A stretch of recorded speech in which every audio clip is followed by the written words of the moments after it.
senão sai bicando aqui. Boa, fechou. Então vamos lá, gente. Hoje a gente vai falar um pouquinho sobre uma biblioteca de Python, tá? Antes de falar sobre essa biblioteca, falei um pouquinho para vocês sobre o Google Colab, que é essa ferramenta. Qual é o diferencial dessa ferramenta, primeiro de tudo, né? Essa ferramenta, ela funciona, ela é chamada de notebook, né? Em inglês, notebook significa caderno. Por que ela é chamada de caderno? Porque é uma ferramenta muito legal, não é uma ferramenta como outras ferramentas de codificação. Aqui a gente consegue inserir fotos, aqui como vocês estão vendo na telinha de vocês. A gente consegue colocar texto, como eu coloquei aqui embaixo. E além de tudo isso, a gente consegue colocar os códigos. Então, conforme a gente está fazendo as coisas, está fazendo nossos códigos, a gente consegue ir explicando por textos, por imagens, com o que a gente quiser, o que a gente está fazendo. Então, funciona mesmo como uma ferramenta de anotação, ao mesmo tempo que uma ferramenta de código. Então, é uma ferramenta muito versátil em todos os lugares que eu trabalhei por enquanto, tá? Nesses 4 anos que eu tô na área, todos usam ferramentas de notebook, varia de ferramenta para ferramenta. Então, às vezes a gente usa o Google Colab, às vezes a gente usa o Jupyter Notebook, às vezes a gente usa o Databricks, mas são todas ferramentas de notebook iguaizinhas, tá? Só muda mesmo que algumas tem que baixar, algumas são pagas, enfim. Mas são sempre nesse formatinho que vocês vão ver por aqui. Então, qualquer outra ferramenta que vocês encontrarem na vida de vocês que sejam de notebook, vocês não vão estranhar tanto, tá bom? E aí, gente, falando um pouquinho do Python para vocês. A gente viu ali, né, na pesquisinha que nem todas vocês sabiam Python ou tinham tido esse primeiro contato. As meninas disponibilizaram alguns materiais para vocês conseguirem dar uma olhadinha antes de virem para a aula. Por quê? Porque como é um workshop, não dá tempo da gente passar a introdução a Python, porque apesar de Python ser uma linguagem super fácil, tem bastante coisa para a gente introduzir a princípio, tá bom? Então hoje a gente vai falar de uma biblioteca específica de Python. Caso vocês fiquem boiando em alguma coisa, vão me avisando que eu tenho que explicar com o maior nível de detalhe que eu conseguir, tá? E caso vocês queiram, a gente pode passar mais conteúdos para vocês aprenderem Python por aí, caso vocês gostem. E eu espero que vocês gostem, porque assim, gente, Python é uma ferramenta que teve um boom muito grande nos últimos anos e não foi à toa, tá? É uma linguagem de programação que foi criada aí nos anos 90, então ela é muito recente comparada com outras linguagens que já saíram, né? Comparada com C, com Java, com Fortran, que são linguagens muito mais antigas. Então, Python é um bebezinho comparado com outras linguagens. Mas qual é o diferencial de Python? Ele foi criado exatamente para ser uma linguagem muito mais fácil do que as outras linguagens. Quem aqui já aprendeu outras linguagens? Eu aprendi a programar com Java, por exemplo, que é uma linguagem que tem uma sintaxe terrível, gente. Java é uma linguagem muito útil, muito usada até hoje, mas tem uma linguagem muito difícil, ainda mais para um primeiro contato em programação. Então, se você não gosta mesmo de programar, é muito difícil ter esse primeiro contato direto com Java, até desanima, né? Então, mulher, eu ouvi isso quando eu tinha 14 anos de idade. 14 anos de idade. Eu olhei para aquilo e falei, meu Deus do céu, eu tô ferrada.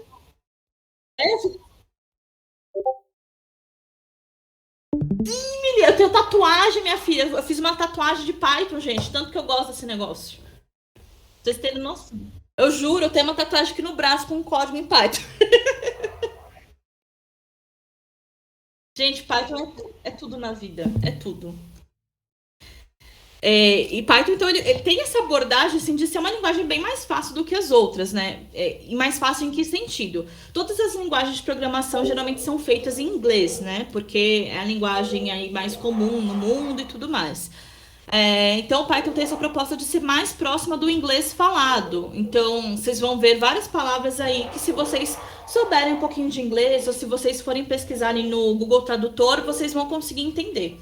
Então, tem essa vantagem. Outras linguagens não são tão simples assim. Tem coisas ali que não são do inglês, que são coisas da própria linguagem, a gente tem que se virar nos 30 para entender.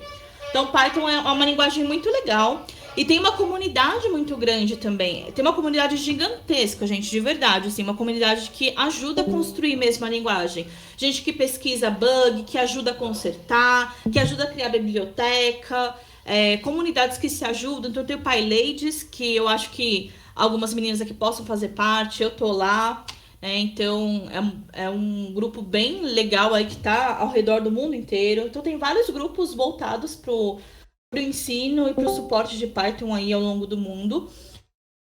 A gente que ganhou tanta usabilidade hoje, porque todo mundo consegue achar coisas com muita facilidade na internet, consegue pedir ajuda com muita facilidade. Então, é uma linguagem que eu gosto demais, demais, demais, demais mesmo. Não é propaganda falsa, não, eu juro. E aí, a gente vai falar de uma biblioteca específica de Python que se chama Pandas, tem esse nome todo bonitinho. E é uma biblioteca usada especificamente para a gente manipular dados com Python, tá bom? Então, basicamente, é como se a gente estivesse usando as coisas do Excel aqui, né, no nosso notebook. A gente vai mostrar um pouquinho para vocês. Mas primeiro aqui, eu gostaria de apresentar a biblioteca para vocês, então dar um contexto do que é essa biblioteca do Pandas. Depois mostrar para vocês o Iris Dataset, que é a base de dados que a gente vai usar aqui nessa aulinha. E depois, sim, a gente começa a falar sobre a manipulação de dados com o Pandas, tá bom? Então, vamos lá. Primeiro, o que é o Pandas, né? Pandas é essa ferramenta, essa biblioteca que serve para manipular e fazer análises rápidas aí de dados, tá bom? A vantagem é que ele tem um código aberto, então você consegue ver tudo que está por trás daquilo que você está usando, você consegue ver como foi construído. É uma ferramenta que ela é bem rápida, bem poderosa, bem fácil de usar. Foi construída em Python, então é muito, muito usada no dia a dia de trabalho, é muito usada para ensino, é muito usada para tudo, gente. É realmente uma ferramenta muito poderosa. E o Pandas, ele consegue lidar ali com... Isso. Oi. Posso fazer uma pergunta? Claro, fica à vontade. Bom dia, meninas. Bom Então, dia. além do Pandas, eu vou precisar usar, por exemplo, um Power BI, o Data Studio, para analisar os dados, ou só o Panda ele me dá essa visualização? O Pandas consegue te dar essa visualização em conjunto com uma biblioteca que a gente geralmente usa, que chama Matplotlib. Lá no finalzinho eu vou falar para vocês um pouquinho sobre ela. O Pandas tem uma conexão com ela. Mas isso depende muito do contexto do seu dia a dia, né? Tem empresas que gostam de fazer esses dashboards usando ferramentas como Power BI, o Looker, o Tableau. Então, ali no PicPay, onde eu trabalhava, a galera de análise de dados mexia com Python, fazia todos os tratamentos ali dos dados em pandas mesmo, e depois passava todos esses dados ali para o Power BI, já tratadinhos, já bonitinhos. Mas era porque era uma exigência da área, o pessoal gostava de ver os dashboards, né? Os líderes achavam mais fácil de ver, para não ter que abrir linhas de código, porque eles ficavam com um pouco de receio. Então, eles pediam sim para colocar no Power BI. Mas isso vai depender muito do contexto de onde você está inserida. Pode ser que sim, pode ser que não. Eu trabalho hoje como cientista de dados, uso muito, muito, muito Pandas. Faço as visualizações por aqui mesmo. E depois, para apresentar, eu coloco no PowerPoint e apresento para os meus chefes. Mas depende muito do seu chefe, depende da sua área. Então, é muito difícil dar uma resposta assim com 100% de certeza. Mas se você quiser, tiver interesse em Power BI, depois tem um curso gratuito, acho que no Data Science Academy, que eu posso mandar para vocês. Tá ótimo, obrigada, Dessa. Por nada, já já eu mando lá. Eu deixei o link aberto aqui para não esquecer. Obrigada. Por nada. E aí, gente, o Pandas ele tem uma versatilidade bem, bem legal assim com relação a números de linhas que ele consegue lidar. Então ele consegue lidar com milhões de linhas, cerca de 200 milhões, e aí depois disso ele começa a ficar meio lento, começa a falhar, não funciona, mas ainda assim 200 milhões de linhas é bastante coisa, né? E também vai depender muito do lugar onde você esteja trabalhando, né? Se você está usando direto no seu computador, e seu computador não tem uma boa memória RAM, não tem, né, não é tão potente, pode ser que fique um pouco mais lento, mas ainda assim vai funcionar, tá bom? Geralmente no dia a dia de trabalho, o que a gente faz? A gente costuma usar essas soluções, esses notebooks, em nuvem. Então, a gente roda as coisas ali no Python em nuvem. Então, a gente geralmente não usa os recursos do nosso próprio computador, tá? Mas o Pandas, ele consegue lidar aí com bastante linhas, então é largamente utilizado, a não ser quando a gente está mexendo com um nível de Big Data muito, muito grande mesmo, tá? É só nesses casos mesmo. que aí a gente tem que partir para uma outra ferramenta chamada PySpark. Não sei aqui quem já ouviu falar, mas eu conheci e aprendi faz pouquíssimo tempo, que é uma ferramenta que é usada para substituir o Python quando a gente está lidando com dados que o Pandas e o Python já não conseguem mais lidar. É uma ferramenta também muito interessante, mas é um pouquinho mais chatinha, eu confesso. Não gosto tanto que nem Python, não. E aí, por que o Pandas tem esse nome, né? Ele vem ali de Panel Data, então dados de painel mesmo, como se fosse um dashboard, tá? É um termo muito comum para a gente falar sobre conjuntos de dados multidimensionais. O que são conjuntos de dados multidimensionais, gente? Tabela, tá? Então, daria para trocar isso aqui por tabela. Tá? É basicamente uma tabelona. E onde que a gente pode achar a documentação? Deixei aqui o link para vocês da documentação. A documentação do Pandas ela é muito bonitinha, tem muitos exemplos de todos os métodos que a gente pode utilizar por lá. Então, sempre que vocês estiverem fazendo alguma coisa e, putz, não lembrarem de algo ou tiverem alguma dúvida sobre algum método em específico, vocês conseguem entrar aqui e procurar por lá mesmo, tá? Tem bastante coisa bacana ali. Caso vocês não achem na própria documentação, Stack Overflow tá aí também, gente. Todo mundo que já teve algum erro, já colocou por lá e o erro está respondido. Então, eu acho que foram muito raras as vezes, assim, que eu tive algum erro com Pandas que eu não consegui achar no Stack Overflow. Então, caso vocês não achem na documentação, tentem o Stack Overflow, com certeza vocês vão conseguir fazer o que vocês precisam. E aqui eu coloquei alguns destaques da biblioteca, né? Só para introduzir alguns conceitos para vocês não estranharem conforme eu for falando aqui. Então, vamos lá. Primeiro aqui a gente trabalha com um objeto que a gente chama de data frame, tá? O que é esse data frame? Vocês vão me ouvir falar data frame para lá, data frame para cá. O data frame nada mais é do que uma tabelona, tá, gente? Então, ele é a representação de tabelas aqui dentro do Python. E uma coisa que eu queria falar para vocês é que, caso vocês queiram ir anotando alguma coisa enquanto eu tô falando, deem 2 cliques aqui nessa parte que já tá escrita. Vocês conseguem escrever normalmente, tá? Que vocês quiserem. E aí, para vocês salvarem isso que vocês estão escrevendo, vocês dão ali um Shift Enter. Que aí ele vai fazer assim e vai voltar aqui para essa parte, tá bom? Caso vocês queiram adicionar mais coisas de texto, é só vocês virem embaixo aqui de uma célula que vai aparecer esse mais texto ou esse mais código. Então, para escrever alguma coisa, vocês clicam no mais texto. Caso vocês queiram escrever código, clicam no mais código, tá bom? Para vocês apagarem, vocês vêm na latinha de lixo que tá aqui do lado, tá? E para vocês executarem é sempre no Shift Enter ou no botãozinho de executar, que já mostro para vocês quando a gente estiver mexendo com o código. Então, falando um pouquinho sobre o data frame, né? Ele basicamente é uma tabelona que a gente usa aqui dentro do Pandas, só para vocês não estranharem essa nomenclatura que eles dão. E é uma forma bem rápida da gente conseguir manipular os dados por aqui. O Pandas também tem ferramentas para a gente ler dados, então, do nosso computador. A gente consegue ler planilhas de Excel, a gente consegue gravar dados em Excel, a gente consegue fazer fatiamento de dados. Então, o que é fatiamento de dados aqui? A gente pegar uma amostrinha da nossa tabela, do nosso data frame, a gente consegue inserir, excluir coluna de um jeito muito, muito fácil, é bem tranquilo. A gente consegue juntar dados, fazer a transformação de dados, fazer mesclagem, junção de diferentes tabelas, né? Então, para quem conhece aí o SQL, aqui a gente consegue fazer as mesmas coisas. Eu vou mostrar para vocês um pouquinho. O Pandas ele é bem otimizado, então, para ser rápido, assim, ele é escrito em C, que é uma linguagem que já é um pouco mais antiga, já é uma linguagem muito usada também, e é uma linguagem que está por trás de toda a otimização do Pandas. E o Python, ele tá sendo muito usado com Pandas aí para fazer de tudo, tá, gente? Desde a parte acadêmica mesmo. Então, quando eu tava fazendo pesquisa acadêmica, eu usava já o Python com Pandas.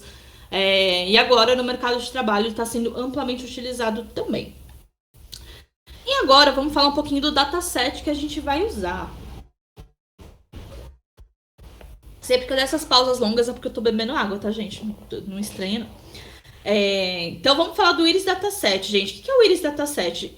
Provavelmente, algumas de vocês podem já ter ouvido falar sobre o Iris Dataset. Ele é um dataset que é muito, muito usado para a gente conseguir fazer estudos bem rápidos, assim, quando a gente tá falando de primeiros passos com datasets. Então, É uma coisa bem comum. Se vocês procurarem Iris Dataset ali no Google, vocês vão achar diversos artigos de pessoas explicando coisas para fazer em Python com ele, em R, enfim, várias linguagens. Que é esse dataset, né? Esse dataset é um conjunto de dados, basicamente uma tabela, que tem ali 150 linhas, mais ou menos, e ele mostra pra gente 3 tipos diferentes de plantas ali, de íris, tá? Então ele mostra a setosa, a versicolor e a virgínica. E a diferença entre elas, basicamente, é o comprimento da pétala e da sépala, tá? Esse conjunto de dados, ele é muito famoso, ele é muito clássico, na verdade, ele é real, ele não é um conjunto de dados inventado. Ele veio de um artigo feito por um cara chamado Fisher, lá em 1936, então é super antigo, tem quase 100 anos de idade. E ele acabou virando um clássico aí na área, porque ele é muito usado para fazer reconhecimento de padrões, tá? Pra gente aprender a fazer esse tipo de reconhecimento. Então, dá pra gente fazer um modelo de previsão, de classificação inicial com ele. É bem legal, assim, de se mexer, sabe? Aí eu vou mostrar para vocês as colunas que ele possui também, né? Mas basicamente são comprimento da sépala, largura da sépala, comprimento da pétala e largura da pétala, tá bom? Coloquei aqui o link do artigo também para quem é curiosa, que nem eu. Então, quando eu fiquei sabendo que era um artigo de verdade, eu fui lá para dar uma olhadinha. Então, tá aqui para quem quiser ver. Ele é público, aí ele ficou muito famoso, então ele acabou sendo liberado, tá? Ele é bem tranquilinho de se ler, caso vocês tenham curiosidade. E para quem não sabe o que é sépala, o que é pétala, que nem eu não sabia o que era sépala, eu coloquei uma imagenzinha aqui para vocês terem uma noção. Então a gente aqui tem a sépala, né, que é essa partezinha aqui maiorzinha, e a gente tem a pétala, que é essa parte menor. E aqui tem os 3 tipos, tá? Tem a iris versicolor, que é essa maiorzona, tem a setosa, que é a menorzinha, e tem a virgínica, tá bom? Então são esses conjuntinhos de dados que a gente vai estudar aqui hoje. E agora sim, vamos começar um pouquinho falando sobre a manipulação de dados com pandas, tá? Então, gente, eu vou colocar aqui, olha, o que eu fiz aqui, tá? Eu já deixei tudo rodado. Por quê? Porque às vezes dá algum probleminha com a minha internet e eu não queria que isso atrapalhasse a nossa aula, tá? Então, eu vou conversando aqui com vocês, mas as coisas já estão aqui impressas para mim, provavelmente para vocês também, já que vocês pegaram as coisas, pegaram esse notebook direto aqui com a gente, tá? Então, o que a gente vai fazer? Mas se vocês quiserem ir executando para ver como as coisas vão acontecendo, vocês conseguem apertar esse playzinho aqui do lado, tá vendo? Ó, vou apertar para vocês verem. Aí ele vai rodar aqui e vai soltar o resultado pra gente, tá? Ou caso vocês prefiram, vocês podem apertar o Shift Enter, que ele roda da mesma forma. Vocês clicam em cima aqui, apertam o Shift Enter e ele roda também, tá bom? Então, a primeira coisa que a gente vai fazer aqui é importar esse Iris Dataset. Ele ficou tão famoso que ele já tá dentro de um pacote aí do Python, tá? Ele já tá no sklearn. O sklearn, para quem não conhece, é um pacote de dados geralmente usado ali para a gente fazer a parte de machine learning, para a gente fazer a parte de modelagem em Python, tá bom? Então ele é bem usado para isso, como ele é um dataset voltado aí para estudos, e muitas pessoas começaram a usar. A galera que criou a sklearn foi lá e inseriu o Iris lá dentro já, para a gente não ter que ficar importando dados de um Excel, por exemplo, tá bom? Então aqui a gente está importando, né? Tá importando o Iris Dataset. E aqui a gente está pegando esse objeto Iris, tá bom? Se a gente quiser também subir o arquivo por CSV, a gente consegue também, tá bom? Então, dá pra gente fazer assim, importar o pandas, né? SPD, aqui a gente faz a importação do pandas. Por que a gente coloca esse as aqui do lado, tá, gente? Geralmente serve pra gente dar um apelido pra esse nome que tá anteriormente, tá? Por quê? Pra gente não ficar chamando esse nome pandas, pandas, pandas, pandas o tempo todo. Porque é um nome que é um pouquinho comprido, fica meio chato da gente chamar e ficar escrevendo o tempo todo, né? Todo programador costuma ser meio preguiçoso, então a gente dá apelido para as coisas. Então toda vez que vocês olharem essas coisas assim, escrito import pandas SPD, é porque esse PD aqui é um apelido para pandas, tá? Então aqui, se vocês quisessem subir ali por CSV, né, por planilha do Excel, o que vocês poderiam fazer? A gente faz aqui um PD, que é, né, o apelidinho aqui de pandas, .readCSV. irisdataset.csv, caso você tivesse aí o seu CSV na sua máquina, tá bom? Então, a gente consegue fazer isso também, tá? Então, o Pandas é uma biblioteca bem versátil. Então, aqui, gente, esse type aqui, o que ele faz pra gente? Ele basicamente mostra o tipo desse dado que tá aqui entre parênteses. Então, eu carreguei aqui o nosso dataset, mas eu coloquei aqui esse tipo para verificar se ele já estava com o tipo que interessa pra gente aqui hoje, que é o tipo de data frame. E aqui a gente olhando, a gente vê que ele não está como data frame ainda. Então a gente precisa fazer algumas transformaçõezinhas nele, mas são coisas bem simples. E aqui, fazendo esse print aqui, print, gente, basicamente significa imprimir, tá bom? Então o Python ele é bem facinho por isso, porque as palavras aqui, ó, type, print, são palavras do inglês mesmo. Então são palavras fáceis da gente achar ali no Google Tradutor. Então fica muito mais fácil da gente entender a linguagem dessa forma.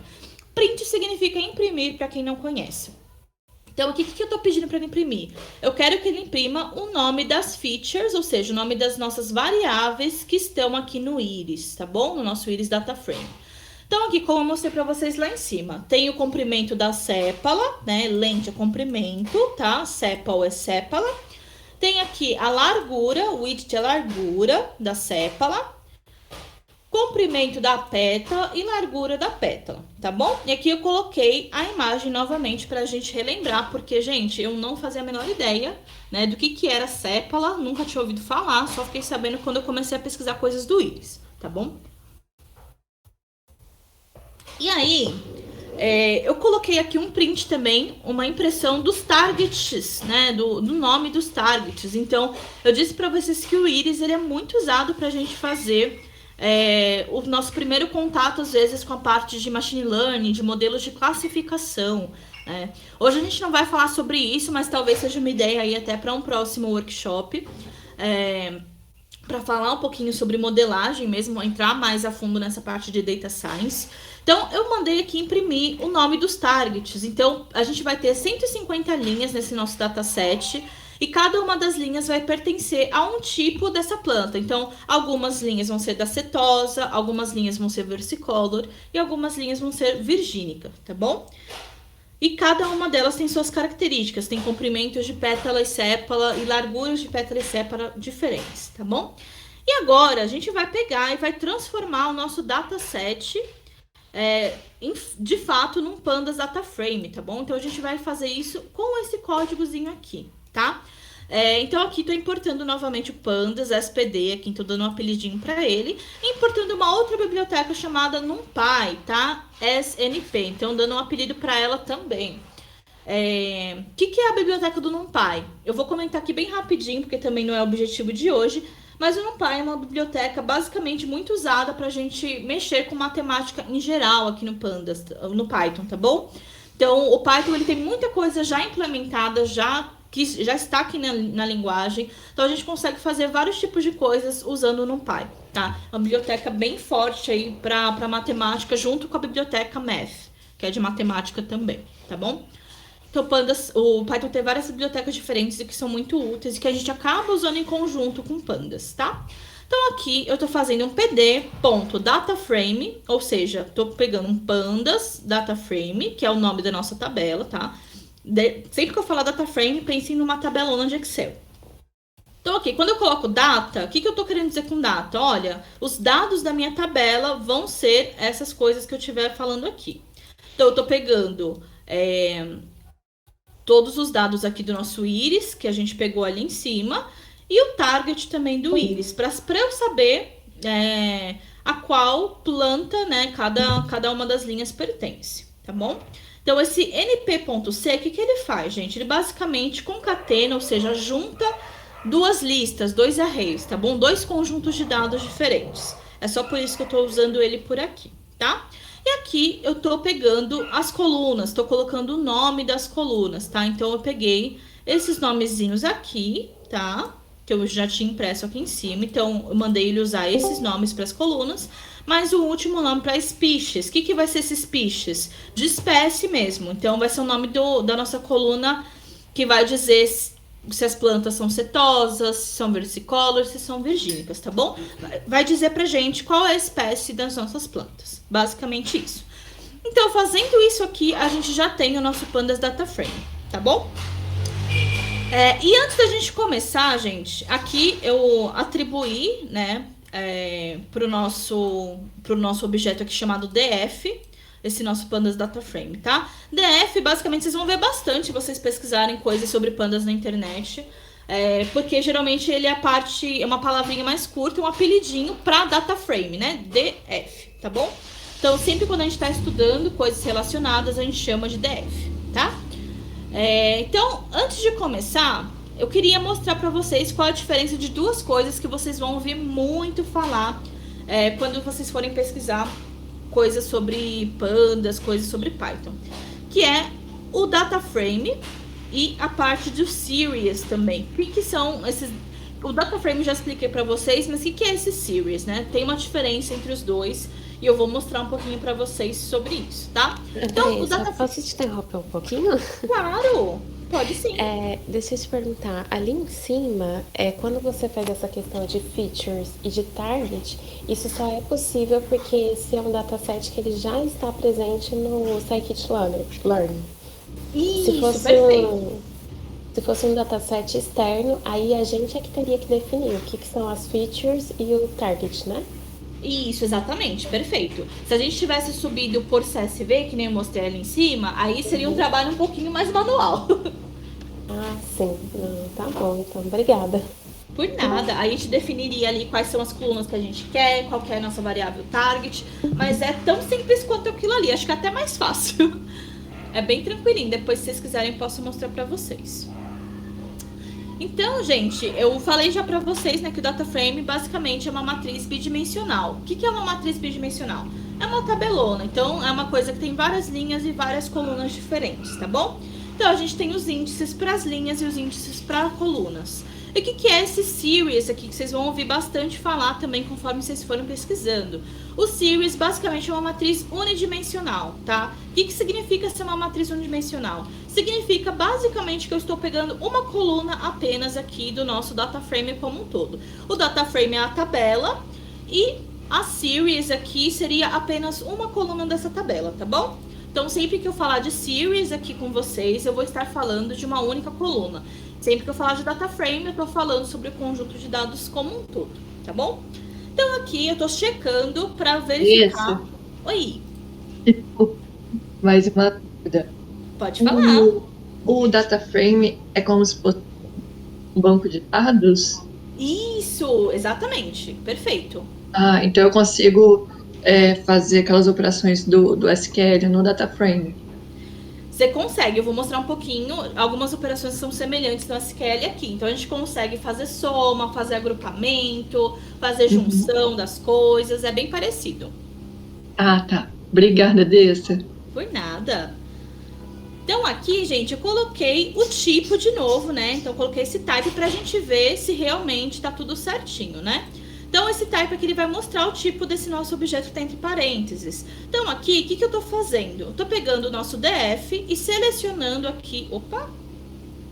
Selecionando aqui, quando eu coloco aqui entre colchetes, eu tô selecionando a coluna chamada species, que é essa coluna aqui, essa última coluna, tá bom? Então, eu tô selecionando essa coluna aqui em específico. Então, se eu dou esse type, o que ele vai falar? Ele vai falar, olha, é um tipo de pandas... series. Então, o que eu mostrei pra vocês, né? Quando a gente pega uma coluninha apenas, ele vai mostrar esse tipo series pra gente, tá? E se a gente colocar aqui somente esse def species, basicamente ele vai mostrar pra gente como que essa coluninha está. Ele vai mostrar o nome da coluna, quantas linhas ela tem e o tipo de dados que ela possui, tá bom? Então, apenas imprimindo isso aqui, a gente já tem várias informações sobre a nossa coluna.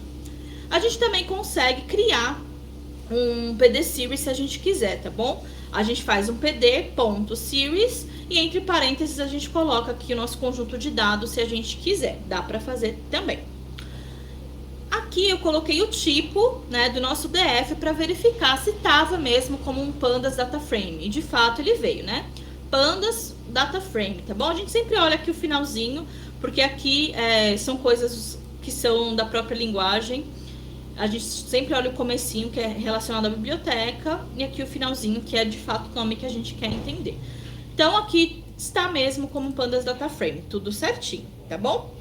Então aqui, se eu colocar o DF, a gente consegue também visualizar rapidamente como que fica, como que está o nosso data frame. Então aqui ele tem, né, 5 coluninhas diferentes, tem o comprimento e a largura da sépala, comprimento e largura da pétala e qual espécie a cada uma delas pertence. 0 é setosa, 1 é virgínica e 2 é versicolor, tá, gente? É bem na ordem que eu mostrei ali pra vocês lá de cima, tá bom? E aí, eu vou mostrar para vocês alguns métodos que são úteis, do que a gente pode fazer com esse data frame quando a gente está lidando com eles, tá? A gente consegue fazer muita coisa legal, e assim, o Python tem muita coisa que é pronta. Então, se a gente precisa fazer alguma visualização rápida, ou coletar estatísticas rápidas, coisas que seriam, assim, muito mais difíceis no Excel ou no SQL, por quê? Porque a gente teria que usar fórmula, às vezes escrever um código bem grande. Aqui no Python, muitas das vezes, a gente consegue essas coisas já meio que prontas. Então, eu vou mostrar alguns métodos para vocês que vão salvar aí a vida de vocês no dia a dia, tá? Gente, meus patos estão aqui no meu pé, quase que eu pisei em cima dos dois, meu Deus do céu. Ai, Deus, eu mereço, viu? Então, vamos começar aqui com o primeiro, que é o head, né? Head, para quem não sabe, significa apenas cabeça em inglês, tá? Então, já falando aí, acho que pelo nome já dá para entender mais ou menos o que ele significa. Como que a gente usa ele? A gente coloca aqui df.head e entre parênteses a quantidade de linhas que a gente gostaria de ver. Então, como a gente está falando de head, de cabeça, ele vai pegar as primeiras linhas pra gente, tá bom? Então, aqui eu coloquei para ele pegar as 100 primeiras linhas. Eu podia pegar a primeira linha, podia pegar as 10 primeiras, né? Então, a gente pode pegar quantas linhas a gente quiser. Mas assim, notem aqui, eu pedi para ele pegar a 100, né? Então, vocês conseguem ver que aqui ele foi da 0 até a 99. Uma coisa que vale comentar, gente, Python sempre começa a contar tudo a partir do 0, tá? Isso pode ser estranho para algumas pessoas, porque é diferente de fato de outras linguagens, mas o Python ele conta sempre a partir do 0, tá? Então ele nunca começa a contar a partir do 1, é sempre do 0 até o número menos 1. Então aqui a gente tem 100 linhas, ele vai de 0 até 99, que é 100 menos 1, tá bom? Só uma observação mesmo para vocês não estranharem ao longo aqui da nossa conversa. Então, aqui vocês também podem ver outra coisa, tá? Eu pedi para ele imprimir as 100 primeiras linhas. Qual é o problema? Aqui vocês estão vendo que ele imprimiu da 0 até a 4, colocou 3 pontinhos, mostrou 95 até 99. Então, ele imprimiu aqui só 10 linhas pra gente, na verdade. E por quê, tá? Porque isso aqui é uma limitação dessa ferramenta que a gente está usando, tá? Então, a gente não consegue, dependendo da ferramenta, forçar mesmo uma impressão de mais linhas, tá bom? Mas isso varia de ferramenta para ferramenta. Não é uma coisa que pode ser generalizada. Mas é só por isso que não apareceram todas as 100 linhas. Porque senão a ferramenta mesmo ela fica muito pesada, tá? Então eles optam por não deixar a gente imprimir tanta coisa na tela, tá? Então a gente tem aqui também o tail. O que é o tail? Em inglês, tail significa rabo, gente. Então, sendo rabo, a gente pega ali a parte de baixo do nosso data frame. Então, o que eu tô pedindo aqui? df.tail, e entre parênteses, a quantidade de linhas que eu quero que ele pegue. Então, o que ele vai fazer quando eu pedir esse tail? Ele vai pegar as últimas linhas, as últimas N linhas que eu pedi para ele. No caso, aqui eu pedi as últimas 5. Então, ele tá pegando da 145 até 149, tá bom? Uma coisa assim, gente, que eu acho que é um dos métodos que eu mais uso em Python, porque ele ajuda a gente a ter uma noção geral de como estão nossas colunas, é o value count, tá? Que é esse método aqui que eu estou mostrando para vocês. O que esse método vai fazer? Ele vai basicamente dar uma noção da distribuição dos valores de uma variável pra gente, de uma coluna pra gente, tá bom? Então, o que eu vou fazer aqui? Eu vou pegar df, né? Entre colchetes aqui, a coluninha que eu quero... A coluninha que eu... Opa! Que eu mudei de lado. A coluninha que eu quero entender, que eu quero dar uma olhadinha na distribuição. No caso aqui eu coloquei species. E coloco ponto value, underline, counts, tá? Abre e fecha parênteses tranquilamente, tá? O que ele vai fazer pra gente? Aqui no value counts, eu tenho... No value counts dessa species aqui... Na species eu tenho apenas 3 valores possíveis. Então eu tenho 0, 1 e 2. Cada um desses valores remete a um tipo diferente da nossa íris que tá lá em cima, da plantinha que eu mostrei pra vocês. Então aqui eu mandei ele contar para ver quantos valores de cada um dos casos a gente tem, tá? Basicamente, ele faz uma contagem rápida pra gente. Ele vai fazer esse agrupamento pelos valores possíveis, tá bom? Então, é uma coisa super simples. A gente faz isso com metade de uma linha, tá? Então, a gente consegue ver aqui que a gente tem 50 casos para cada um dos tipos, tá bom? Então, 50 casos de versicolor, 50 casos de setosa, e 50 casos da outra, já que eu já esqueci o nome, que é um nome tudo difícil. Então, a gente vê que a gente tem 50 casos para cada uma delas. Se vocês quiserem testar por aí, vocês conseguem também dar uma olhadinha na distribuição das outras. Então, é só vir aqui, copiar o nome da coluna e colocar aqui dentro no lugar de species, tá bom? Que ele vai mostrar para vocês tranquilamente. E aqui uma coisa também que eu acho que eu esqueci de comentar. Quando a gente coloca aqui dentro, né? Quando a gente usa aqui as coisas com palavras, né, então pra gente usar aqui o nome das colunas, quando a gente tá mexendo com strings, que são palavras aqui em Python, a gente sempre tem que usar as palavras entre aspas, tá? Podem ser aspas duplas ou aspas simples também, tá? Então o Python aceita as duas coisas, beleza? Só comentando para vocês não estranharem. É uma coisa bem comum aqui. Outra coisa que é muito legal aqui no Python, gente, assim, muito legal mesmo, porque às vezes a gente tá lidando ali no nosso dia a dia, às vezes a gente tá mexendo com alguma base nova que acabou de chegar, e aí chega seu chefe, sua chefe lá, maluca, perguntando, olha, eu preciso saber como que tá ali, como que são os valores máximos e mínimos desse conjunto de dados. Eu preciso saber qual que é a média, a mediana, pra gente saber se veio tudo certinho. Às vezes a gente tem essa pressão aí no dia a dia para ter resultados um pouquinho mais rápidos. O Python é ótimo para isso, porque ele já tem algumas funções assim que tornam a nossa vida bem mais fácil, tá? Então, uma delas é essa função de describe. O que o describe vai fazer pra gente? O describe basicamente vai fazer uma descrição estatística bem rápida, tá? Do nosso dataset em geral. E ele vai mostrar pra gente coisas como quantidade, então ele vai mostrar a quantidade de linhas pra gente, ele vai mostrar a média de cada uma das colunas, vai mostrar o desvio padrão de cada uma das colunas. E a gente basicamente só faz isso aqui, gente. df.describe, abre e fecha parênteses. E olha a quantidade de informação que ele já dá pronta pra gente, sabe? Então o Python é uma ferramenta super poderosa. Então para cada uma das colunas aqui, para cada uma das nossas 5 colunas, ele tá mostrando aqui a contagem de linhas, tá? Geralmente ele conta as linhas que não são nulas. Aqui no caso do nosso data frame, a gente não tem nenhuma linha nula, tá? Então ele vai mostrar 150 linhas completinhas para todas as nossas colunas. Ele vai mostrar a média para cada um dos casos. Então a média do comprimento das sépalas é 5,84 centímetros.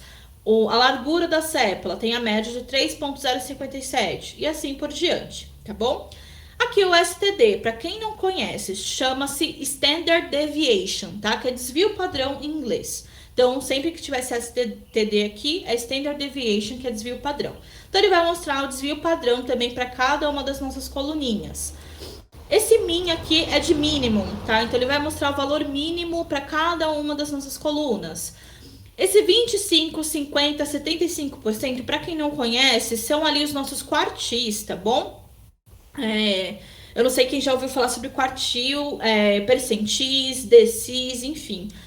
Para quem nunca ouviu falar, eu deixei um link aqui, porque não dá tempo de explicar tudo, infelizmente. Mas basicamente, o que isso aqui vai dizer pra gente? Quando a gente está falando de quartis, significa que a gente vai pegar a nossa base de dados por inteira e dividir em 4 pedaços iguais, tá bom? Então, tudo que estiver aqui, quando a gente estiver falando desse valor de 25%, que é o nosso primeiro quartil, significa que 25% dos nossos dados vão estar abaixo desses valores aqui e 75% dos dados vão estar acima desse valor. Quando a gente estiver falando de 50%, que inclusive é a nossa mediana, que nem eu expliquei ontem para vocês rapidinho lá na nossa introdução de estatística, significa que 50% dos valores vão estar abaixo desses valores aqui e 50% dos valores vão estar acima desses valores. Para os 75% a mesma coisa. Significa que 75% dos valores vão estar abaixo de tudo isso aqui e 25% dos valores vão estar acima desses valores, tá bom? Quem quiser saber um pouquinho mais sobre quartis, percentis, enfim, deixei aqui um linkzinho do próprio NumPy, que é uma biblioteca do Python também, que explica como esses valores são calculados, tá bom? É uma coisa muito útil para a gente ter uma noção de distribuição dos nossos dados mesmo, tá? A gente acaba usando de vez em quando no dia a dia. E por último, a gente tem aqui o valor máximo. Então, ele vai mostrar qual é o valor máximo para cada uma das nossas colunas. Então, apenas com isso aqui, gente, a gente consegue ter uma descrição estatística de todos os nossos dados. Isso é muito legal, é muito útil, tá? Então, aqui a gente tem o próximo, que é o shape. O que o shape faz pra gente aqui? Ele basicamente vai mostrar a quantidade de linhas e a quantidade de colunas que a gente tem no nosso data frame. Então, é bem simples. A gente coloca o df.shape, tá bom? Só pra gente ver como que o nosso data frame está variando conforme a gente for fazendo operações nele, tá bom? Depois, a gente tem uma coisa que é muito legal também, que a gente usa muito para ter uma noção de completude dos nossos dados, para saber quantos nossos dados estão preenchidos, que é o método isNull, né? Então, é nulo, basicamente, em português, tá? Então, se a gente colocar aqui df.isNull, abre e fecha parênteses, ele vai retornar para cada uma das nossas linhas e para todas as colunas um false para quando esse quadradinho aqui ele não for nulo, e um verdadeiro, um true, para quando ele for nulo. Então, aqui no caso, ele está mostrando falso para todos os casos, porque a gente, de fato, não tem nenhum valor nulo, nenhum valor faltante, tá bom? Mas assim, né, como eu disse para vocês lá em cima, essa ferramenta ela tem uma limitação de visualização, então a gente não consegue ver todas as linhas de uma vez, né? Então, para a gente ter uma noção geral, e também a gente vai ficar olhando 150 linhas uma a uma em todas as colunas, né, gente? Dá muito trabalho fazer isso. O que a gente faz quando a gente quer ter uma noção do todo, né? A gente coloca o df.isNull.sum. O que a gente vai fazer com esse ponto sum aqui? É a soma. Então, a gente vai somar a quantidade de casos para cada uma das nossas colunas, a quantidade de casos nulos para cada uma delas, tá bom? A gente consegue fazer média aqui também, se a gente quiser. A gente consegue fazer desvio padrão, a gente consegue fazer várias coisas diferentes, tá bom? Então, o Python ele é bem legal nesse sentido, porque a gente consegue aplicar várias transformações diferentes aqui, beleza? Valor máximo, valor mínimo, a gente também conseguiria, tá bom? Então, aqui a gente está mostrando a soma de valores nulos. No caso, aqui a gente tem tudo preenchido, então temos 0 casos de valores nulos por aqui. E aí, um detalhe que eu acho que vale a pena comentar com vocês, tá? Esse método, ele indica todos os tipos de valores faltantes. Em Python, quando a gente está lidando com valores faltantes, a gente pode se deparar com esses casos aqui. NaN, None, NaT. O NaN significa not a number, tá? Então, quando a gente importa ali um Excelzão para dentro do Python e a gente está com valor faltando em alguma coluna que é numérica, geralmente ele vem preenchido com esse NaN, mas significa mesmo um valor faltante, significa um valor que não está preenchido. O none aqui é o equivalente a nulo em Python, tá? Geralmente a gente usa null em SQL, por exemplo, como alguém já comentou aqui. Aqui no Python, em vez de usar null, a gente usa none, mas significa a mesma coisa. O none é próprio do Python, tá bom? E o NAT vale o mesmo para isso aqui, tá? O NAT é quando a gente importa alguma coluna que é do tipo de data, né? Quando a gente importa esse tipo de coluna de data e a gente não tem algum valor preenchido, aí a gente vem com esse NAT. E quando a gente está usando esse null aqui para ter essa noção de valores faltantes, ele considera todos esses tipos aqui, tá bom? Então, a gente não precisa se preocupar em olhar de um modo diferente para cada um dos tipos de dados. O Python já engloba todos. Outra coisa que é muito interessante aqui é a gente olhar os tipos dos nossos dados para ver se quando a gente importou a nossa tabela, ela veio certinha, para ver se não tem nada fora dos conformes. Então, a gente faz assim, um df.dtypes. O que é esse dtype? Significa data types, tá bom? Então, só traduzindo para vocês, tipos de dados, tá? É uma coisa bem simples também, e a gente consegue ter uma noção aqui de quais são os tipos de dados para cada uma das nossas colunas. O que é esse float 64 aqui, gente? Basicamente, float é um número de ponto flutuante que a gente chama em programação, que nada mais é do que os números quebradinhos que a gente tem aí em matemática, tá? Então, os números de frações. 2.1, 3.14, qualquer número que seja quebradinho assim. tanto números negativos quanto positivos, tá bom? Então, sempre que vocês virem números floats, significa aqueles números que tem vírgula, tá bom? E quando vocês virem números inteiros, significam os números que não tem vírgula, tá? Outra coisa muito interessante aqui no Python é o info. O que o info vai fazer pra gente? Ele faz um resumão de várias informações que a gente já viu até o momento. Então, ele é um método que é muito útil. Se vocês colocarem aqui def.info, ele vai mostrar pra gente aqui, basicamente, quantas linhas a gente tem, quantas colunas a gente tem. Ele vai mostrar que tá aqui indo de 0 a 149, porque o Python começa a contar do zero. Aqui ele faz para cada uma das colunas, ele faz a contagem de linhas que não são nulas e mostra o tipo de dados, tá bom? E mostra também qual é a memória que a gente está usando ao armazenar isso aqui na nossa máquina, no caso que a gente está rodando no próprio Google, tá? Mas ele mostra qual é a memória que a gente está usando com esse data frame em específico. Outra coisa que a gente pode fazer é ordenar o nosso data frame, tá? Dependendo do que a gente está fazendo no nosso dia a dia, é útil às vezes a gente olhar o nosso data frame de um modo ou de outro. Às vezes a gente quer olhar como uma coluna está se comportando, de onde ela começa, onde ela termina. Então, para fazer isso, a gente faz uma ordenação de modo crescente ou decrescente, dependendo do que a gente precisa. Como que a gente faz isso por aqui? Aqui, eu estou ordenando o data frame por index. O que é o nosso index? Nosso index são esses númerozinhos que estão aqui, ó. Que a gente tem um número basicamente para cada uma das nossas linhas, tá bom? Index basicamente é essa indexação. Cada uma das nossas linhas vai ter um número próprio, tá?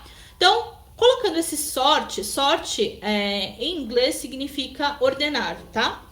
Então, sort index. Então, ordene pelo meu index, tá bom? É basicamente isso que eu estou pedindo aqui. Quando eu uso esse axis aqui, gente, o que esse axis significa? Significa o eixo. Então, eu vou estar falando se eu quero ordenar pelas linhas ou pelas colunas. Se eu colocar axis igual a 0, significa que eu quero ordenar as minhas linhas, tá? Se eu colocar axis igual a 1, significa que eu quero ordenar alguma coluna, os valores de alguma coluna, tá bom? Então, isso aqui é muito usado em vários métodos diferentes, então guardem, anotem isso aí em algum lugar. Esse ascending significa crescente, tá bom? Então, quando eu coloco ascending igual a true, significa que eu quero ordenar de modo crescente, então partindo do menor para o maior. Se eu coloco ascending igual a false, ele vai ordenar de modo decrescente, ou seja, do maior para o menor, que é o caso que está acontecendo aqui, né? Como eu pedi para ele ordenar o nosso index, ele está ordenando do 149 e vindo até o 0.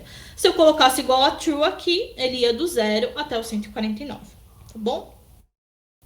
E aqui, como eu mostrei para vocês, aqui a gente está fazendo pelo index, né? Então, pela indexação das nossas linhas. Mas eu posso também ordenar por valores. Então, aqui, as nossas colunas, elas têm diversos valores diferentes. E às vezes eu posso querer ordenar por alguma delas, né? Então, o que eu vou fazer aqui? Eu escolhi a coluna sepal length. Então, aqui, comprimento da nossa sépala. E estou pedindo para ordenar os valores, né? Através da nossa coluna, tá? De modo ascendente, então de modo aqui crescente. Então eu pedi aqui para ele ordenar o nosso sepal length de modo crescente. Então aqui 4.3 é o menor valor dele, 7.9 é o maior valor. Então ele está ordenando por essa coluna aqui, tá bom? E aí vocês podem notar que a indexação aqui das linhas ficou toda embaralhada. Por quê? Porque a indexação das linhas, ela é definida lá quando a gente está importando o data frame. Quando a gente ordena por algum valor de alguma coluna, ele vai ordenar apenas por esses valores. Então, isso aqui, esse index, ele fica meio bagunçado. A gente consegue colocar ele no lugar, né? Então, fazer ele ficar bonitinho de novo, usando uma coisa que a gente chama de... Eu vou colocar aqui embaixo, ó. De reset index, tá? Aí, se a gente usar def.resetIndex, ele vai colocar de volta esses valores de 0 até o 149, tá bom? Outra coisa que é bem importante aqui são os slicings. O que é slicing, gente? Slice, basicamente, significa fatia em português, tá? Então, o slice é uma fatia. Basicamente, a gente pega, quando a gente precisa fazer alguma coisa específica, às vezes a gente quer olhar uma amostrinha ali dos nossos dados, um pedacinho específico dos nossos dados, a gente faz isso através do slicing, tá?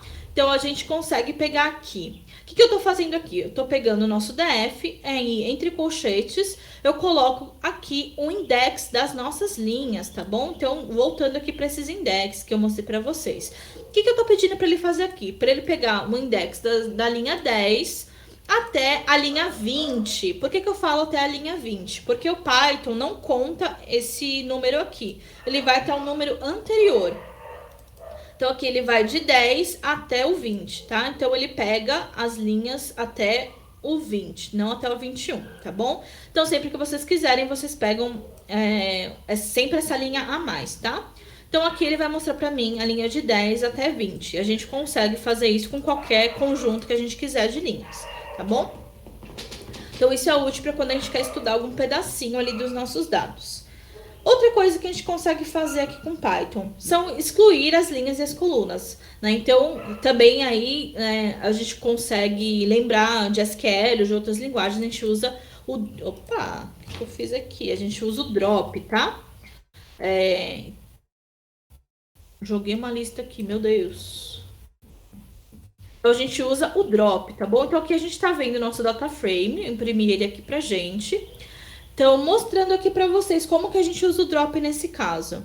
Eu coloquei aqui no df.drop, entre parênteses aqui, o index, que eu quero que ele exclua. Então, eu pedi aqui no axis, para quem lembra, axis igual a 0, eu tô pedindo para ele excluir uma linha, tá? Então, eu tô pedindo para ele excluir a linha 0. In place, o que significa esse in place, gente? No lugar de. Então, quando eu coloco esse in place igual a false, significa que ele não vai substituir o nosso data frame original. Ou seja, ele não vai excluir essa linha de verdade lá no nosso data frame, tá?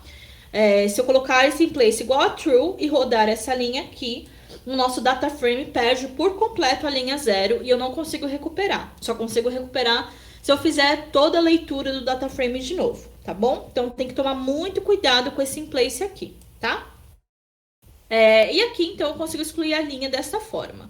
E se eu quiser excluir uma coluna, né? Eu coloco aqui entre colchetes, né? De novo, df.drop, coloco aqui entre colchetes o nome da minha coluna que eu quero excluir, ou das colunas, tá? Eu posso colocar mais colunas se eu quiser, então eu coloco separado aqui por vírgula.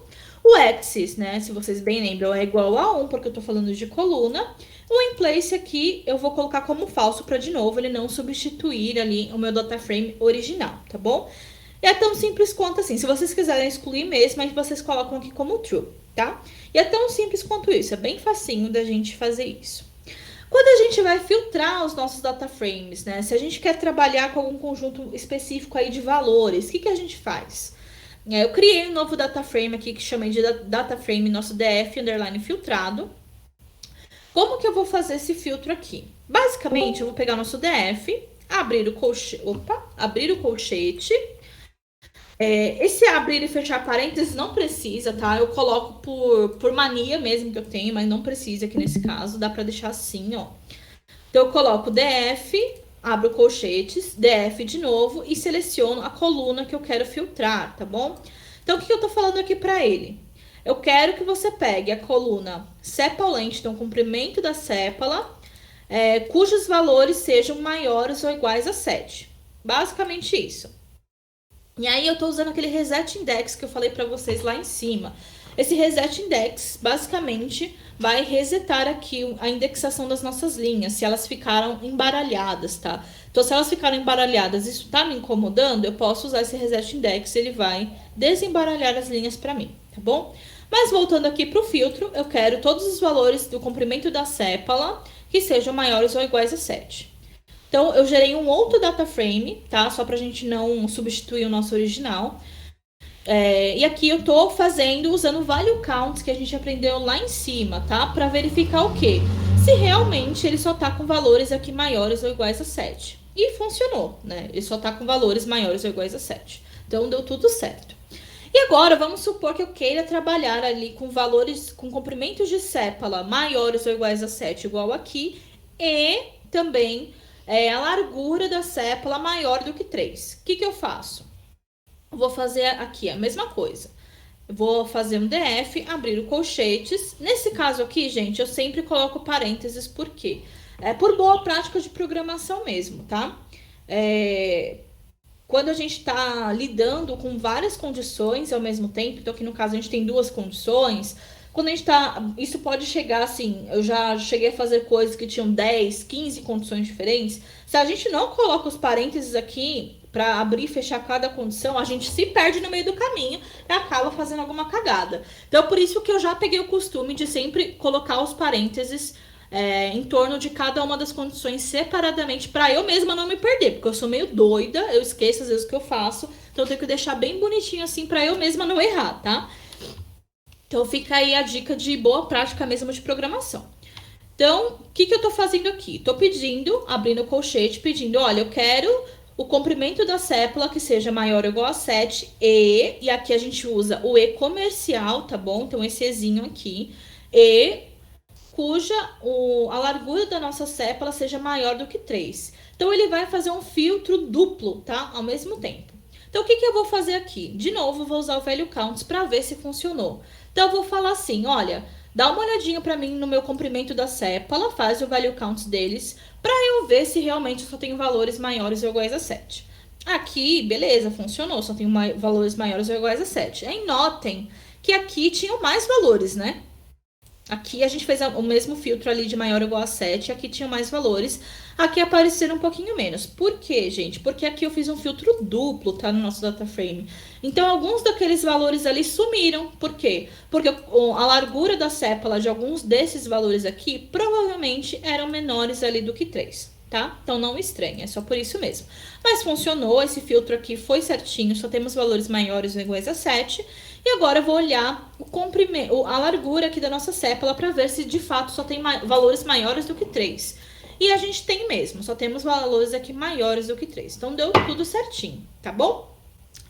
Outro filtro que a gente pode fazer aqui, vamos supor que a gente só quer estudar ali o nosso species iguais a 0, tá? O que a gente vai fazer? Eu só quero estudar o tipo cetosa, que é o nosso tipo que é igual a 0. O que eu vou fazer? Vou criar aqui outro data frame filtrado, pegar aqui DF, abrir o nosso colchete. Como só tem uma condição, aqui eu não preciso do parênteses, tá bom? Então, vou falar assim, olha, eu quero que você pegue meu DF, species aqui, que seja igual a 0. Por que eu coloquei dois sinais de igual aqui, gente? Em Python, eu vou até anotar aqui do ladinho, anotem aí se vocês acharem que vocês vão esquecer, tá? Esse sinal de igual aqui significa atribuição, tá? Então, vocês podem notar que toda vez que eu vou fazer algum filtro novo, aqui mesmo, por exemplo, eu tô falando que eu quero fazer esse filtro aqui e atribuir, ou seja, dar esse resultado aqui para esse DF filtrado. Então, eu tô passando esse resultado desse filtro, desse novo data frame para esse DF aqui. Então, eu usei um sinalzinho de igual aqui, significa atribuição.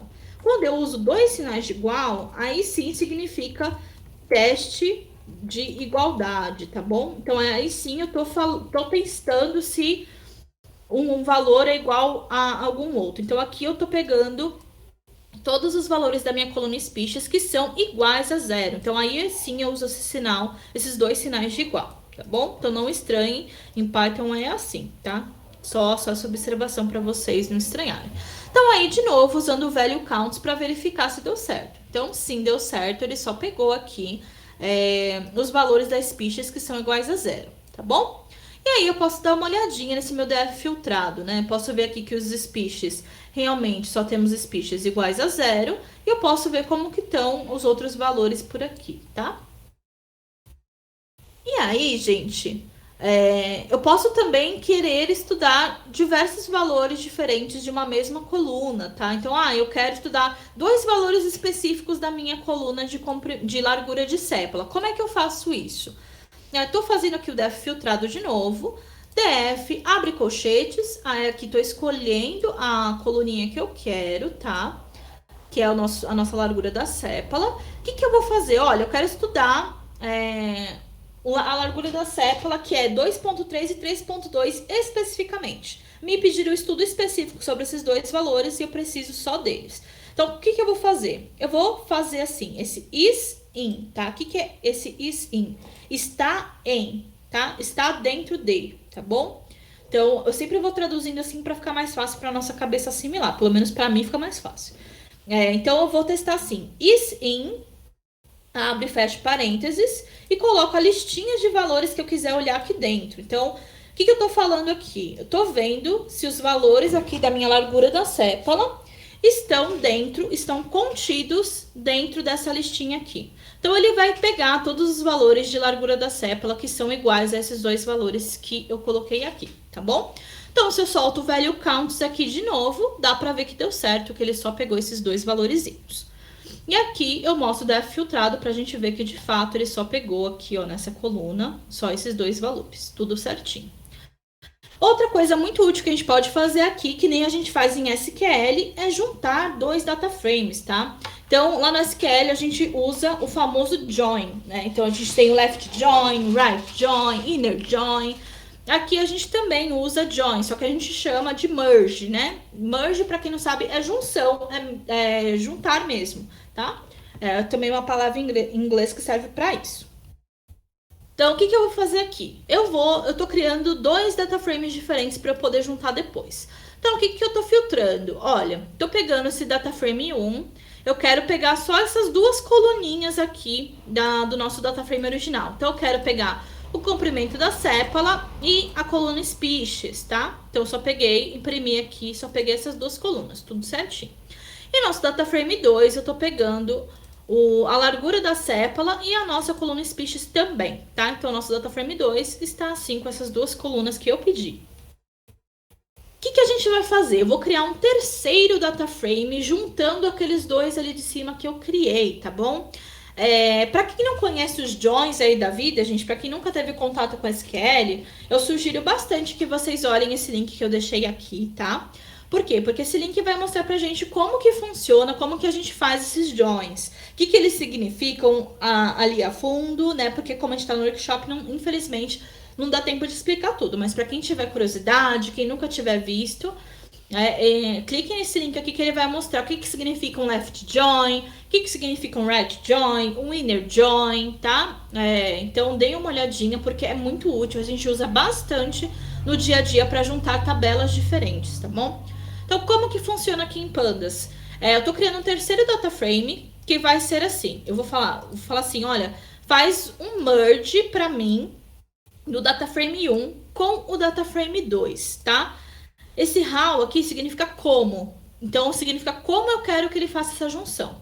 Aqui eu coloquei left. Esse left vem de left join mesmo, tá? Então, eu quero que você pegue o data frame 2 e grude no meu data frame esquerdo, que é o data frame 1, né? Por isso que se chama left join. Eu vou pegar esse data frame aqui esquerdo e grudar o direito nele, tá bom? Esse on aqui é a nossa chave de cruzamento, tá bom? Então, on significa chave de cruzamento. Então, eu quero que você junte esses dois data frames com left join a partir da chave de cruzamento species. Agora, vale uma coisa aí pra gente discutir. Species é a melhor chave de cruzamento aqui? Provavelmente não, tá? Por quê? Porque a species aqui, gente, se vocês bem notarem que os valores se repetem bastante, né? Então, quando a gente está fazendo cruzamento, geralmente no dia a dia de trabalho mesmo, a gente usa chaves que a gente chama de chaves primárias, tá? O que são chaves primárias? São chaves únicas para cada uma das nossas linhas. Como se fosse o nosso CPF, tá? O nosso CPF, a gente tem o nosso número próprio. Ninguém tem um CPF igual a gente aqui no Brasil. Então, sempre quando a gente está lidando ali com bases que são voltadas para pessoas, a gente sempre faz cruzamentos entre tabelas usando o CPF. Por quê? Porque a gente tem certeza que a gente está pegando as informações da mesma pessoa de várias tabelas diferentes. E a gente não vai errar dessa forma, tá bom? E nem vão ter valores repetidos, tá? Nesse caso aqui, como eu estou usando o species e ele tem valores repetidos, ele não é essa chave única ali para cada uma dessas linhas, o que vai acontecer? Esse merge, ele vai acontecer? Ele vai. A gente consegue fazer esse merge, a gente consegue juntar esses dois data frames, tá? Então, eu juntei esses dois data frames e coloquei no data frame 3. Só que o que vai acontecer? A gente tinha quantas colunas aqui? 150, né? Para cada um dos data frames.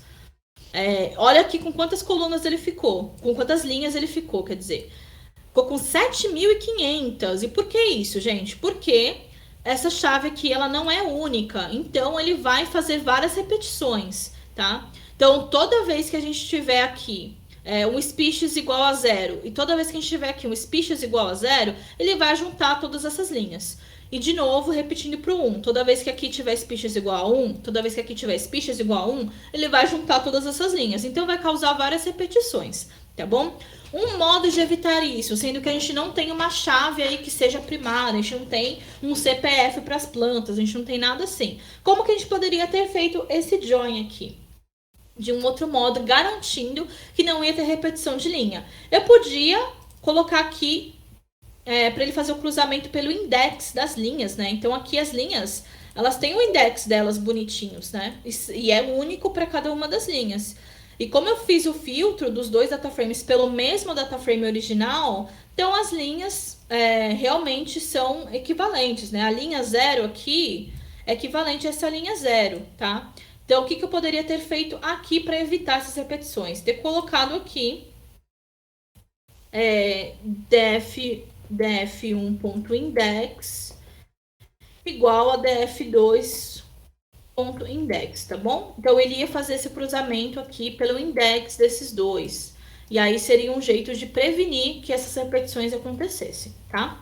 Só uma curiosidade mesmo para vocês, porque isso é muito importante no dia a dia de análise de dados. Quando a gente faz análises, a gente geralmente não pode ter coisas repetidas, tá?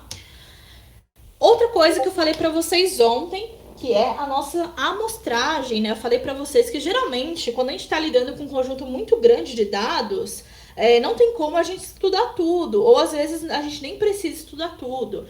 Se a gente fizer uma amostra dos nossos dados, a gente consegue extrapolar esse resultado e falar que o resultado da nossa amostra representa o resultado de toda a população, tá?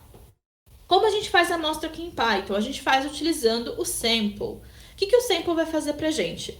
Ele vai retornar pra gente N linhas aleatórias do nosso data frame. Então, a gente pede o número de linhas que a gente quer pra ele, tá? Então, o que eu tô fazendo aqui? df.sample. Então, sample é basicamente a amostra mesmo em inglês, gente. Então, Python ele é bem facinho nesse sentido. As palavras a gente consegue traduzir muito facilmente. Então, eu quero que ele pegue 5 linhas aleatórias do meu df, tá? Pegando aqui pelas linhas mesmo. Então, axis igual a 0 significa que eu quero as linhas aleatórias. Mas se eu colocasse axis igual a 1 aqui, o que ele ia fazer? Ele ia pegar 5 colunas aleatórias, tá? Só falando para vocês que a gente também consegue fazer amostras de colunas por aqui, se a gente quiser. O que é esse random state, gente? Random state aqui, traduzindo, significa estado aleatório. Aqui a gente pode colocar um número qualquer mesmo, tá? Consigo colocar 1, consigo colocar... letra não, só número. Consigo colocar o que eu quiser aqui. O que esse número vai fazer pra gente? Pensem assim comigo. Às vezes a gente tá rodando alguma coisa ali na nossa máquina... A gente está fazendo algum estudo com uma amostra ali que a gente criou, tudo bonitinho. A gente fez metade do estudo e aí, puf, sua internet caiu. A internet caiu, sua luz caiu e aí na hora que você volta, você viu que você perdeu algumas coisas do seu trabalho. E você precisa rodar de novo. Só que se você rodar de novo e não tiver esse random state aqui, o que esse sample aqui vai fazer? Ele vai criar uma amostra diferente para você.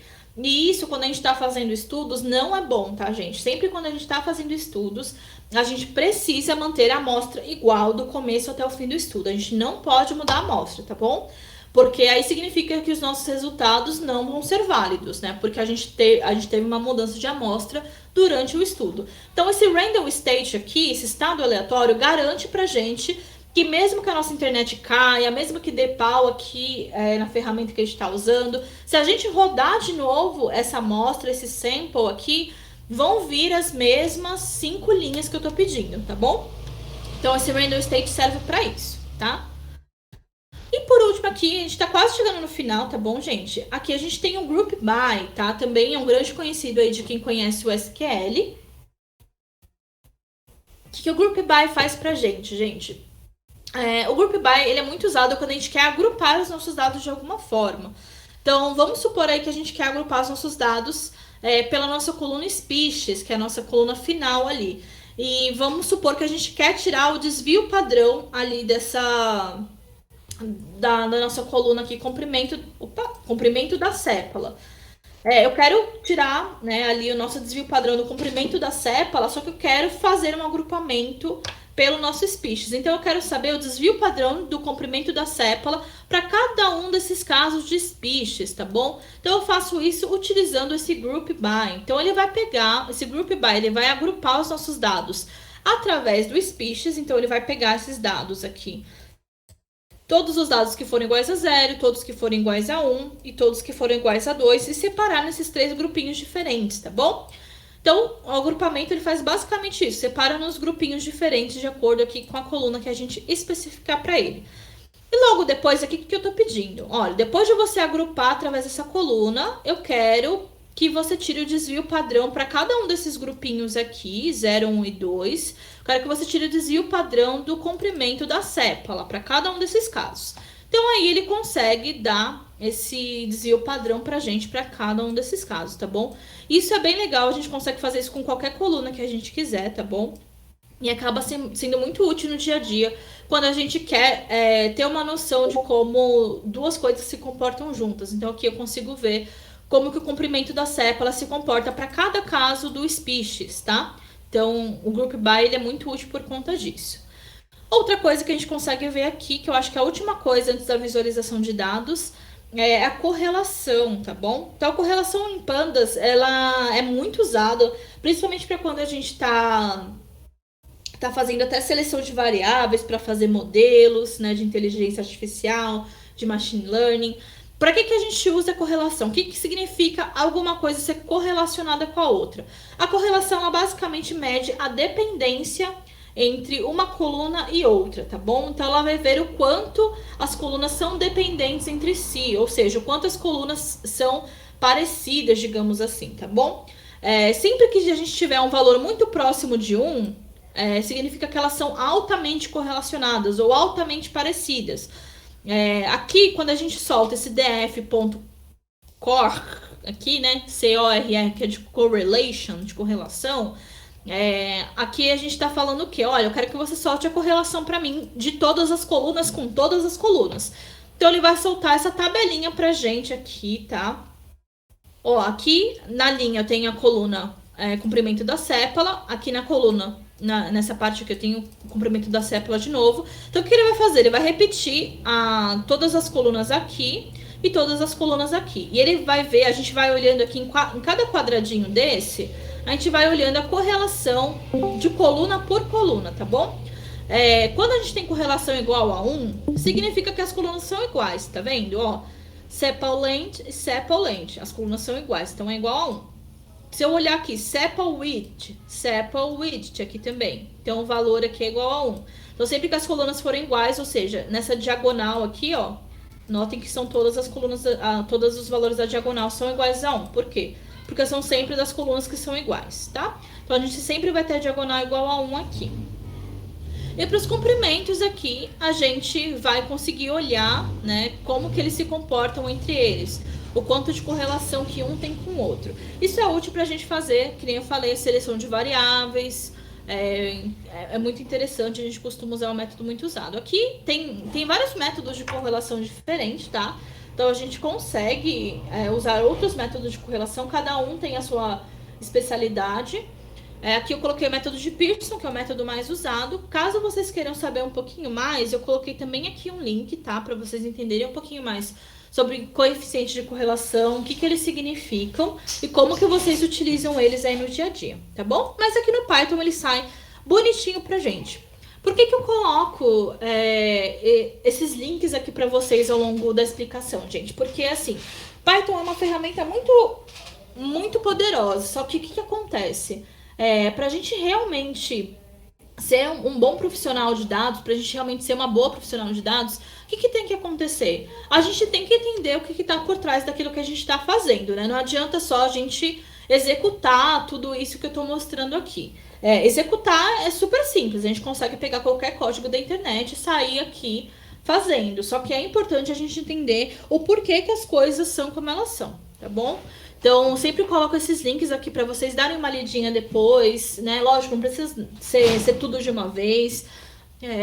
Essa parte de dados, assim, ela é bem extensa, tem muita coisa para aprender. A gente está sempre em constante evolução, né? Então, mesmo a gente estando há vários anos aí na área, a gente sempre tem coisa nova para aprender, sempre tem alguma coisa nova saindo por aí. Então, a gente sempre tem que estudar bastante, tá bom? Então, eu sempre coloco esses links porque é muito importante. Esse é geralmente o diferencial que vocês podem ter aí no dia a dia. Vocês saberem o que está por trás aí do que vocês estão fazendo. Porque quando a gente tenta entrar ali no mercado de dados, o que acontece? A gente tem que fazer provinhas, né? A gente tem que entender, tem que explicar para as pessoas que estão entrevistando a gente como que a gente faz as coisas no dia a dia, o que a gente usa, o que a gente não usa, para que aquelas coisas servem. Então, a gente tem que saber explicar, né? Então, só por isso que eu vou colocando esses linkzinhos aqui, para ninguém ficar perdida. E aí, por último, gente, antes de liberar vocês, a gente tá vendo aqui essa parte de visualização de dados, né? Então, aqui, o Pandas, ele tem uma ligação com uma outra biblioteca do Python que chama Matplotlib. Eu acho que é a biblioteca de visualização de Python mais famosa que tem, tá? Essa ferramenta aí, essa biblioteca, ela é bem famosa, então eu coloquei aqui também o linkzinho para ela. Ela também tem vários exemplos bem legais de gráficos que vocês podem fazer com Python. Eles colocam exemplos práticos, então vocês conseguem olhar o código que eles fazem para gerar alguns dados. É bem legal mesmo, tá? Eu gosto bastante das documentações, assim, do Python em geral. Deem uma olhadinha depois, porque aqui também não dá tempo de mostrar tudo. E o Pandas, ele tem ligação direta com essa biblioteca, então eu não preciso importar essa biblioteca diretamente se eu quiser usar algumas visualizações que ela proporciona, tá? Então aqui, o que eu estou fazendo? Eu estou fazendo df.plot.ist. O que é esse plot? Significa plotar, então colocar algum gráfico, né? Geralmente a gente usa plot para gráficos, tá? Então eu estou falando assim, olha, plota o histograma, ist é histograma, tá? Do meu data frame.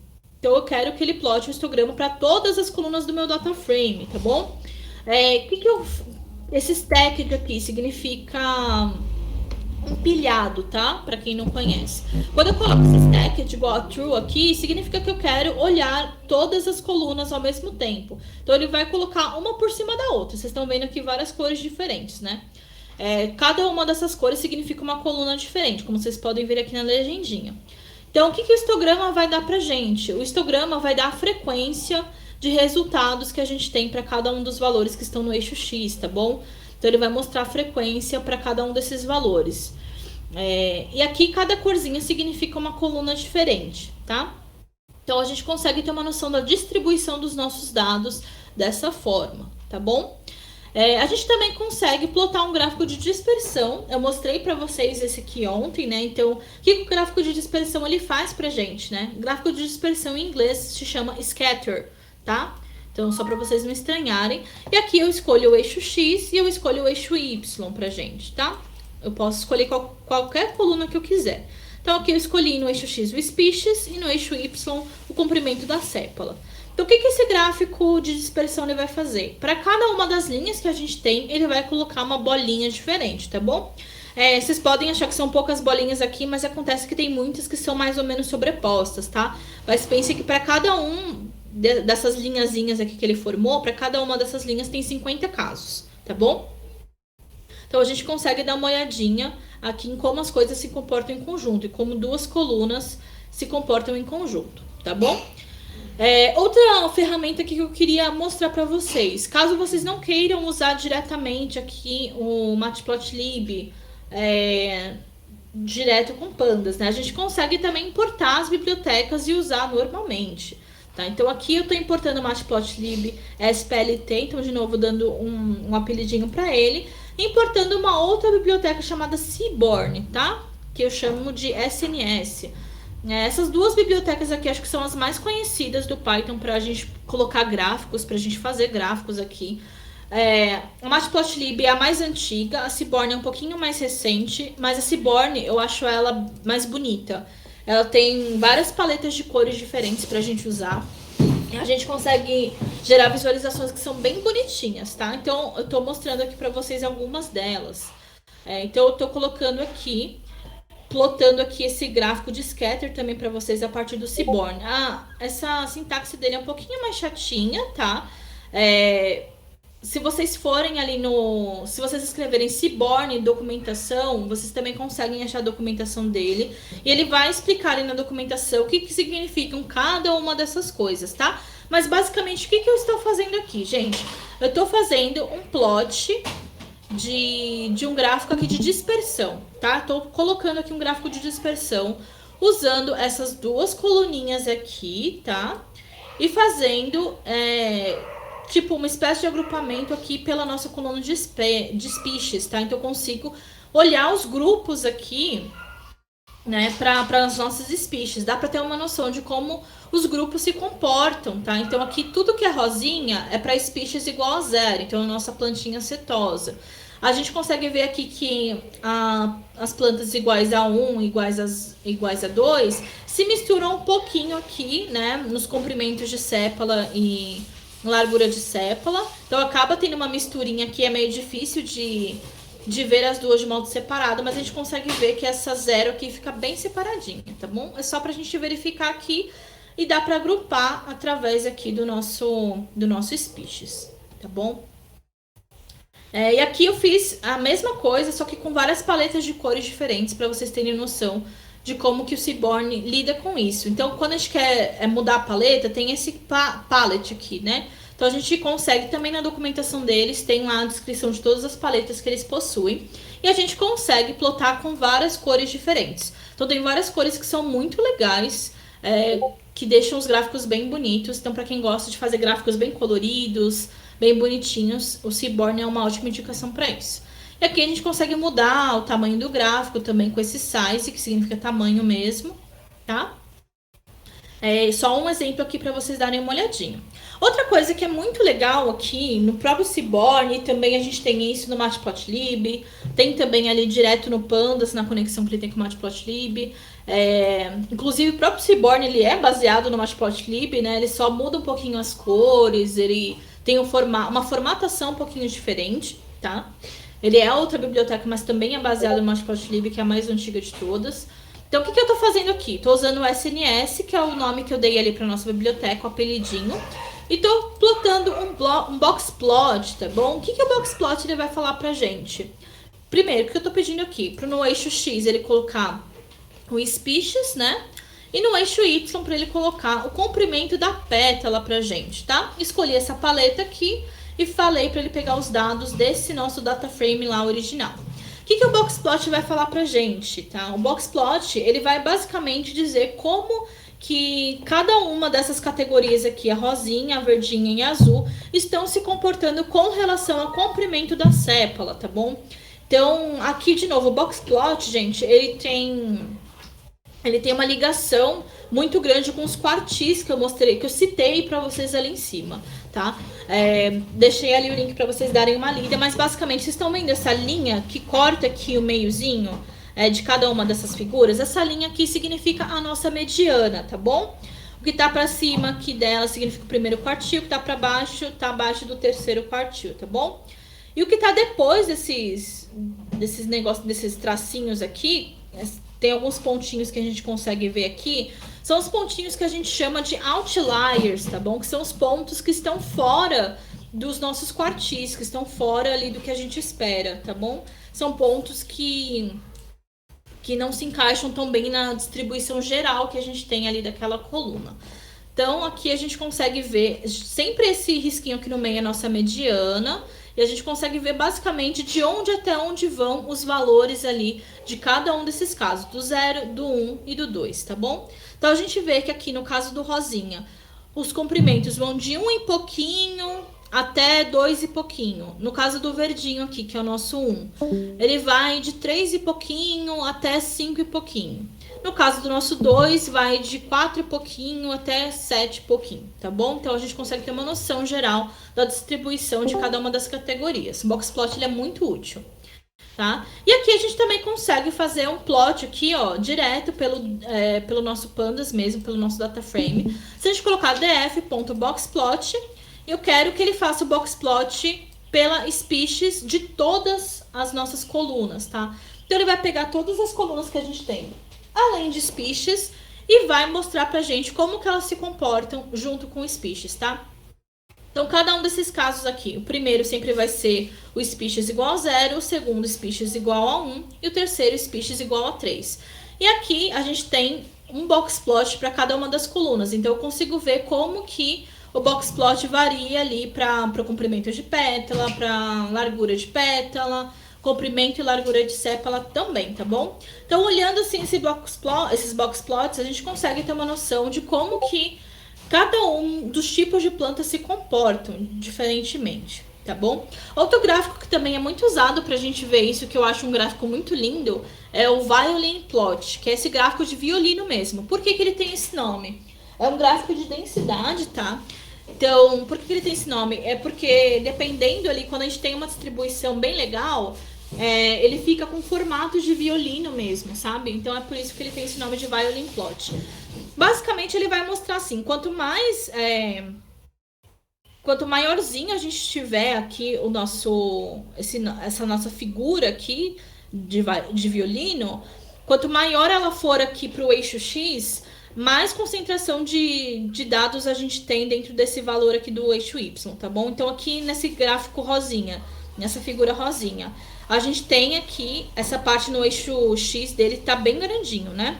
Então, a gente sabe quando isso acontece, que tem muita concentração aqui de valores de comprimento de pétala entre 1 e 2, tá?